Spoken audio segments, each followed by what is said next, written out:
Hey everyone, welcome back to another quick and interesting tutorial. Where in this quick tutorial, I'm going to show you how you can create diverse cartoon style human avatars for your projects that are very interesting. Now, in order to do it, just simply open any of the browser you have, and here you have to search for OpenPeep.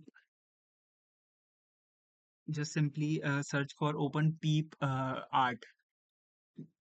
Just hit this on your browser and now click on this second website that appear right in front of you, which says Open Peeps by Pablo Stanley. And just simply open here and you need to scroll down until you see this option which is avatars. Just simply click over there and you can customize the avatars as per your needs. Simply hit edit and customize them as per your need, and they all are free to use. You just simply make them and hit download and use them whenever you want or wherever you want. Alright, so that's it for this video. I hope this video will be helpful for you. Make sure to hit the like button and subscribe button for more such helpful and interesting tutorials. See you in the next one. Take care.